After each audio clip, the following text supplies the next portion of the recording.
beginning a new life in a new country. These Venezuelan migrants found sanctuary just miles from where they first stepped on Peruvian soil.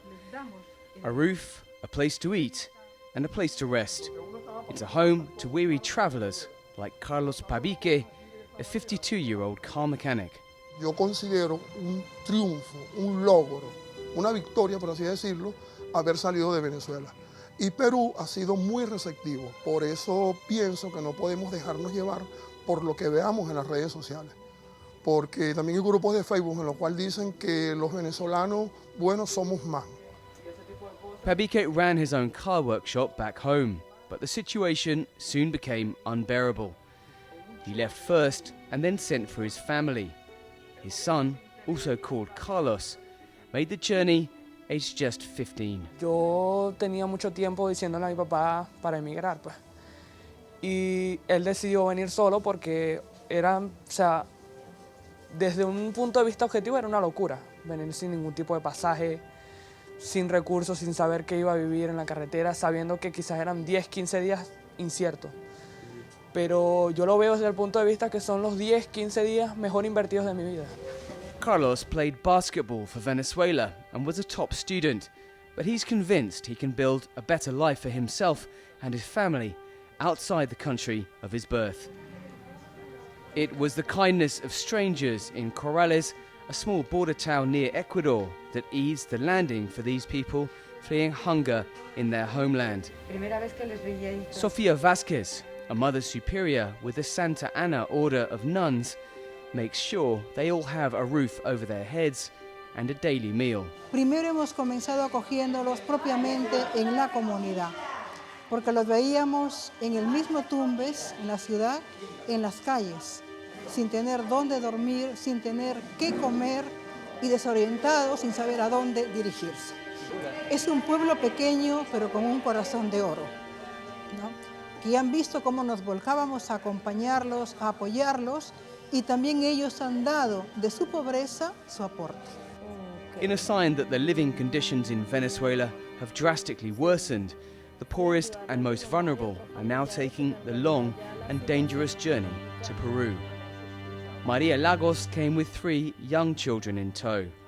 She says what drove her was that she didn't know how she would feed her baby daughter once she stopped breastfeeding. Para mí, bueno, el proceso de adaptación ha sido un poco complicado, pues, porque no es igual, pues, tener el espacio que uno tiene en su casa,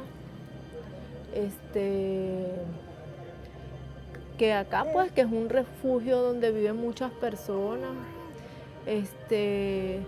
pero por lo económico ha sido más fácil, porque los niños tienen la alimentación que les corresponde.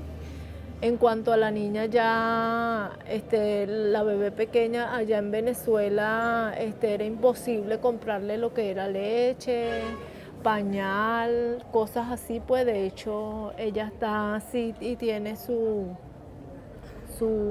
contextura que tiene es porque yo la amamanto, pues. Peru does not share a border with Venezuela, but after Colombia, it's the second largest recipient of migrants, with more than 630,000 by the end of 2018. That's 4 times more than it had at the beginning of last year, and the United Nations expects that number to double again to 1.4 million by the end of 2019. Peru has been the region's harshest critic of the Maduro government, and led the Lima group of 13 Latin American nations and Canada in recognizing Juan Guaido's presidential claim, with the exception of Mexico. But Peru has also toughened its stance on those fleeing the economic collapse. Its once open-door policy, offering Venezuelans residency since 2016, has gradually closed. As of August last year, migrants needed passports to cross the border. Then in November, Peru closed applications for the residency scheme ahead of time.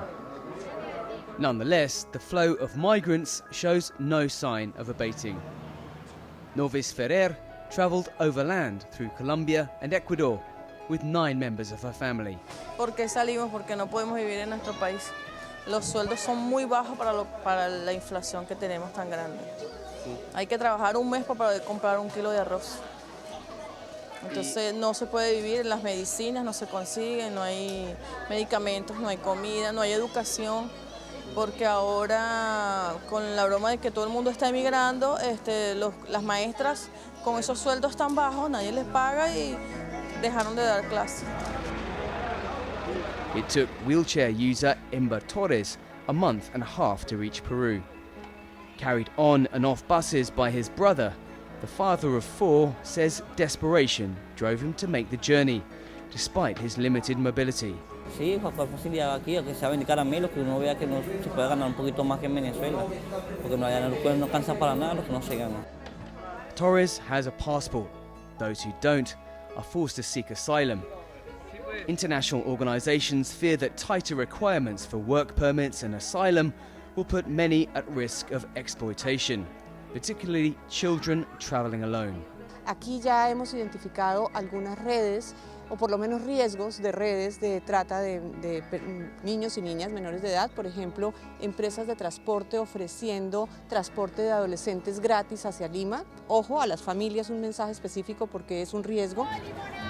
The influx of Venezuelans has transformed the streets of Peru's capital, where a third of its people live. In neighbourhoods across Lima, you can see the distinctive red, blue and yellow colours of the Venezuelan flag, draped on backs and worn on caps by migrants from all walks of life.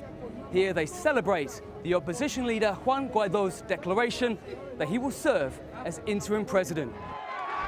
But amid the celebrations, there's still uncertainty, and few are willing to make the journey home just yet. Here in Lima, the largely unregulated economy creates earning opportunities, but also comes with risks. Abusive employers, low pay, or worse, sexual exploitation. But some have quickly found their feet and have become part of the growing middle class. Hector Tosta enjoys a family barbecue at home on a summer evening. Peru has been treating us very good. I mean, one of the things that we have been grateful of is the people here. Everybody that we have met has opened their doors in their houses and in the school, and so far, I mean, the balance has been very positive.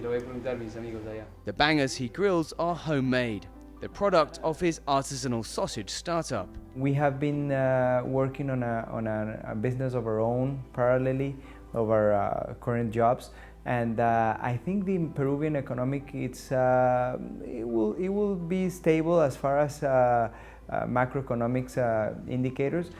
Our business is a food business, so this is the capital of food of Latin America right now. So we are engaging a lot of what we have learned around food here. Professionals like Hector and his wife Trigal can bring added value to Peru's dynamic economy. But despite its strong growth, analysts say Peru still lacks the basic services to provide for the surge of migrants. So I would say it's very clear that we're not prepared to receive this large quantities of people, some of them who have nothing.